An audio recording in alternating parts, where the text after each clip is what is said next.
매머드는 여러 환경 변화의 난관을 이겨내고 무려 400만 년 동안이나 번성했습니다. 현생 인류의 가장 오래된 뼈가 모로코 제벨 이루드에서 발견된 30만 년 된 것이니 최소 우리 인류보다 10배 이상은 오랫동안 생존했었다는 뜻입니다. 하지만 빙하기 시대를 상징하던 이 매력 넘치는 녀석은 1만 3천 년경부터 급작스럽게 개체수가 줄다가 결국 멸종했습니다. 이러한 멸종 과정이 극명하게 나타나는 곳이 북미 대륙으로 곳곳에서 발견되던 클로비스인과 매머드의 흔적이 동시에 사라지는 모습을 보입니다. 초기의 학자들은 탐욕스러운 구석기 사냥꾼들의 과도한 살육에 의해 매머드 씨가 마른 것이라 가설을 세웠지만 이는 말이 되지 않습니다. 먼저 짚고 넘어갈 점은 당시에 매머드만 멸종된 게 아니란 것입니다. 북아메리카, 유라시아 대륙, 남반구 호주 대륙까지 각 지역별로 전세계 50km 이상 거대 포유류의 무려 30에서 80%가량이 한꺼번에 사라졌습니다. 혹 멧돼지, 동굴곰, 털 코뿔소, 마스토돈, 거대 나무늘보, 검지 호랑이, 거대 캥거루, 디프로토돈, 판타지에 나올 법한 큰뿔 사슴, 히피디온, 거대 낙타 카멜롭스 등 처음 보는 신기한 동물들이 참 많으며 이들 대부분은 그리 먹음직스러워 보이진 않습니다. 오히려 인간의 주 사냥감인 술록과 들소는 현재까지 멀쩡하게 번성하고 있습니다. 북아메리카 1500개 이상 클로비스 유적지들에서 오직 14곳에서만 매머드 뼈가 발견되었으며 가장 많이 발견된 뼈는 의외로 거북이였습니다. 참고로 다윈이 거북이 구이를 매우 좋아했다고 하네요. 매머드 사체의 거의 대부분은 외상 흔적이 없었고 클로비스 창촉과 아틀라틀 사냥법이 강력하긴 하지만 재현 실험에서 매머드의 고무 같은 두꺼운 피부를 뚫기에는 역부족이었다고 합니다. 아마도 발견된 매머드 뼈는 병들었거나 다친 녀석들을 사냥해 운 좋게 획득했을 가능성이 높으며 총이 없는 이상 고대인이 매머드를 멸종시켰다는 것은 근거가 빈약합니다. 1만 3천 년경을 전후로 발생한 대량 멸종은 어떠한 대재앙이 전 세계에 들이닥쳤음을 명백하게 시사합니다. 그린란드 온도변화 그래프를 보면 1만 4천 년부터 1만 2천 년 전까지 온도가 급격하게 하강하는 것을 확인할 수 있는데 그 결과 추운 곳에서 피어나는 담자리꽃 드라이아스가 번성했으며 이 마지막 소빙하기를 영거 드라이아스 시대, 줄여서 YDB라고 부릅니다. 갑자기 소빙하기가 도래한 이유에 대한 고전적 학설은 온난화로 북미와 북유럽 빙하가 녹으면서 바닷물보다 상대적으로 가벼운 담수가 대서양으로 흘러가 해류순환의 컨베이어 벨트를 멈추게 했고 한랭 건조한 이상기후를 유발시켰다는 것입니다. 1980년대 독일 지리학자 하르트무트 하인리히는 북대서양 심해태적물 코오지층 일부에서 다량의 대륙 암석을 확인했습니다. 이는 대륙의 빙하가 무적 함대처럼 멀리 대양까지 떠내려오면서 암석 잔해들이 바닷속으로 가라앉은 거라 결론 내렸고 이 시기는 소빙하기와 일치했습니다. 하지만 단지 소빙하기 때문에 매머드를 비롯한 수많은 동물들의 멸종을 설명하기엔 뭔가 부족해 보입니다. 최근에 여러 연구 결과들은 1만 3천 년경에 세계가 재난영화만큼 혹독한 환경이었음을 알려줍니다. 시나리오는 이렇습니다. 온난화에 겨우 적응해 평화로운 일상을 보내던 고대인들은 어느 날 하늘에서 불타오르는 아름답지만 불길한 불덩어리의 긴 궤적을 바라봅니다. 불덩어리는 폭죽처럼 여러 갈래로 갈라져 퍼져나갔고 작은 파편들은 대기권에서 공중 폭발하거나 커다란 소행성들은 북아메리카 혹은 그린란드의 거대 빙상층을 강타했습니다. 핵폭발과 같은 검은 먼지 구름이 하늘 높이 솟아올랐고 빙하는 열기에 급속히 녹으며 엄청난 양의 대홍수가 시작됩니다. 대홍수를 추측할 수 있는 대표적 예는 미국 미줄라 호수와 주변 계곡의 침식 흔적들입니다. 나이아가라 폭포의 6배 크기인 대폭포가 발생했던 것으로 보이며 거센 급류는 주변 암석들을 생채기내며 1200m 산 정상 부근까지 침식의 흔적을 남겼습니다. 지질학자 워렌 헌트에 따르면 이 정도 대홍수가 일어나기 위해선 순식간에 빙하가 한꺼번에 녹아야만 가능하며, 이는 빙하에 직접 소행성이 충돌했을 때만 가능하다는 계산 결과를 제시하였습니다. 알타이 산맥에서도 비슷한 시기 대홍수가 발생한 흔적이 있는데, 빙하 호수의 얼음댐이 한꺼번에 터지면서 카툰강과 추야강을 따라 폭발적인 홍수가 발생했으며, 그 규모는 미줄라 홍수와 맞먹었다고 합니다. 폭발의 충격은 지진과 해일을 일으켜 해안가 주변 마을과 고대 도시는 쓰나미로 휩쓸렸을 것입니다. 대부분의 인간과 동물은 순식간에 몰살당하고, 공포에 질린 세계 곳곳의 고대인들은 신의 징벌이 내려진 거라 통곡했을 것입니다. 수메르 신화에 따르면 인간은 농사와 노역을 위해 만들어진 피조물로 고된 노동의 대가로 곡식을 배급받아 근근히 살아가야만 했는데, 신에게 불평 불만을 늘어놓기 시작합니다. 인간들의 시끄러움에 분노한 최고신 엔릴은 물로 모든 인간을 쓸어버리고자 합니다. 반면 지혜와 문명의 신 엔키는 인간을 구원하기 위해 제사장 지우스드라에게 배를 만들어 온갖 씨앗과 동물을 싣도록 지시합니다. 아시리아 바빌로니아에선 지우스드라가 우트나 피시팀, 아트라시스, 성경에선 노아로 불리지만 모두 동일인입니다. 7일간의 홍수가 땅 위를 휩쓴 후 지우스드라는 까마귀를 날려보내 다시 돌아오지 않음을 확인 후 배에서 나와 산 꼭대기에서 감사의 제사를 올립니다. 그는 신들에 의해 영원한 생명을 얻었으며, 길가메시 서사시에서는 길가메시에게 영원한 생명을 얻는 약초를 알려주는 현인으로 등장합니다. 한편 힌두 고대 경전에 따르면 왕 마누는 물과 문명의 신 비슈누의 아바타 마치아에 의해 대홍수를 경고받고 배를 만들어 백성들을 구합니다. 문명의 전달자인 비슈누는 오시리스처럼 푸른색 피부를 가지고 있으며 대양 위에서 뱀을 타고 유유자적한 모습으로 그려집니다. 마야 신화에서 대홍수는 처음 창조된 세계를 쓸어버린 격변이었고, 잉카 신화에서 문명과 창조신 비라코차는 세상의 중심 티티카카 호수에서 거인을 만들어 지구에 살게 했지만, 거인들이 문제를 일으키자 일부는 돌로 만들어버렸고 나머지는 대홍수로 쓸어버립니다. 티티카카 호수 남쪽의 티아나쿠 신전의 거석상은 돌로 변한 거인을 나타낸 것이란 해석도 있습니다. 아스텍 신화의 가장 중요 테마인 케찰코아틀은 깃털 달린 뱀으로 바람과 문명의 신입니다.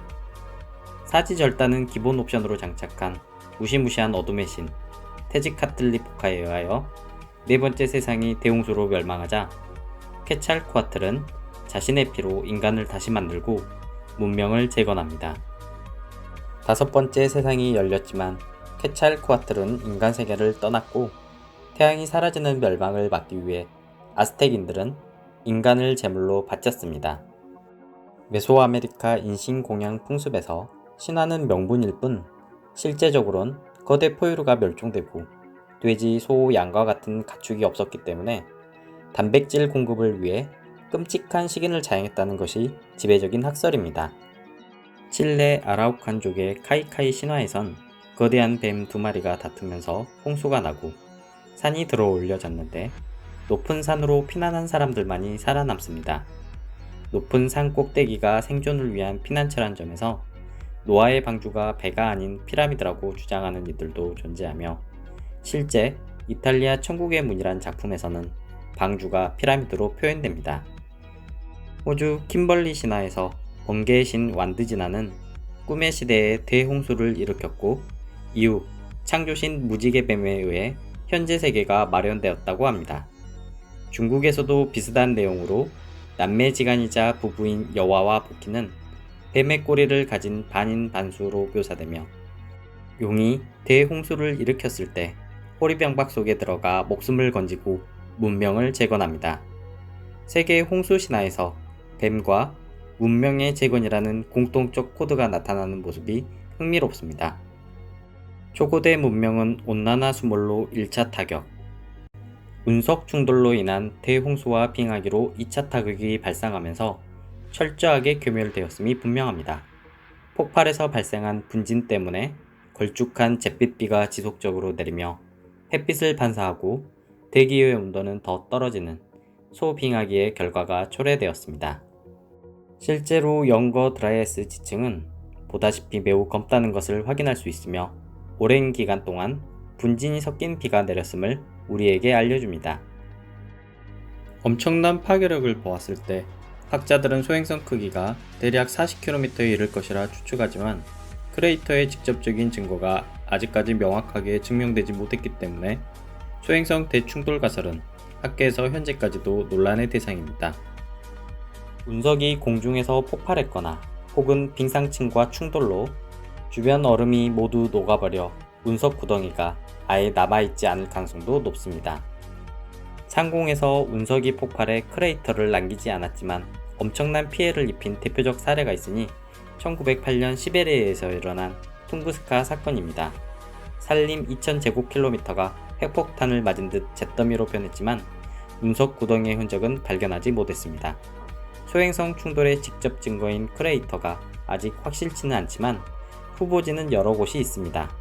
미국 다트머스 대학 연구진들은 미국의 YDB 지층과 캐나다 퀘벡 지역의 암석 성분이 동일한 것을 밝혀내고 퀘벡 근교의 체리터 사주, 코르솔 분화구가 가능성이 높다고 주장합니다. 한편 2017년 코펜하겐 대학팀은 나사의 고해상도 위성 이미지 데이터를 이용해 그린란드 히아와타 빙하 아래 숨겨진 거대 크레이터를 발견했습니다. 300만 년 이내의 최근 크레이터로 지름은 31km이며 이곳에 떨어진 운석 때문에 빙하가 녹으며 대격변이 발생한 것이라 추측합니다. 소행성 충돌의 간접 증거들은 넘쳐납니다.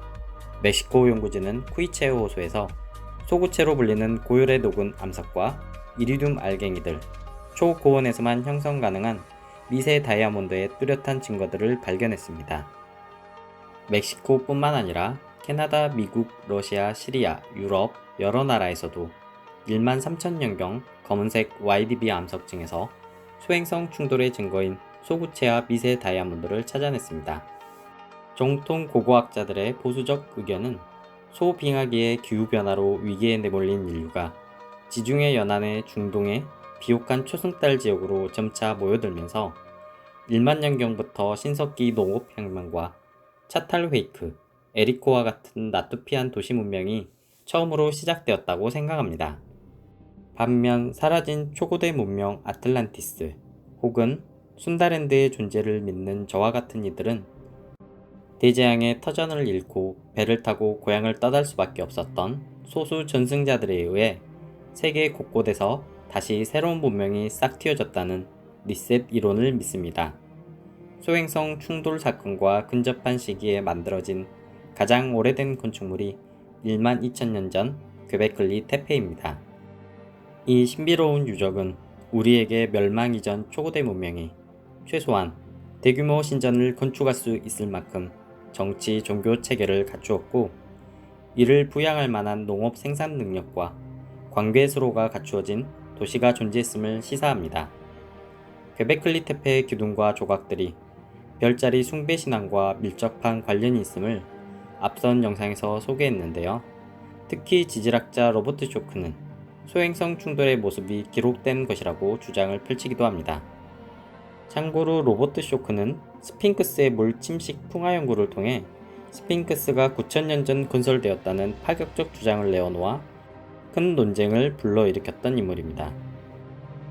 고고하게 단단한 패러다임을 깨뜨리고 느닷없이 등장한 거대 신전 퀘베클리 테페가 만약 순다랜드 문명의 전승자들에 의해 만들어진 것이라면 폴리네시아 주변 지역의 문화와 어떠한 공통점이 있을 것입니다. 고대 순다랜드의 원형을 간직한 호주 원주민 문화와 퀘베클리 테페의 유사성을 연구한 역사작가 브루스 펜턴에 따르면 터키 아나톨리아 고원에서 절대 발견할 수 없는 펭귄 형태의 조각상이 보이며 여러 기둥들에서 날개 없는 독특한 새의 모습이 자주 표현되는데 이는 호주에만 서식했던 날지 못하는 모아새 혹은 에뮤새와 매우 흡사합니다. 호주 원주민 아보리진은 은하수의 모습을 애무새로 표현했다고 합니다. 그리고 신전 기둥의 해석 불가능한 CHC 문양은 아보리진 장로의 문신과 동일하며 고대 호주 원주민의 유물 추링가의 문양과도 같습니다. 추링가란 일종의 물 맷돌로 끈에 매달아 돌리면 붕붕거리는 독특한 소리를 내는데 여기에 신성한 문양을 조각하였습니다.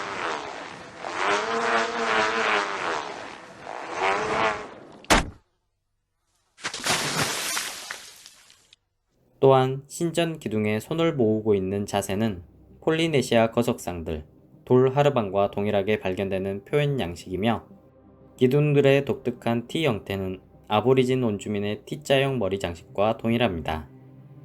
그리고 기둥에 물결치는 뱀들은 아보리진 신화의 창조의 신, 무지개 뱀 혹은 대홍수를 표현한 것으로 보입니다.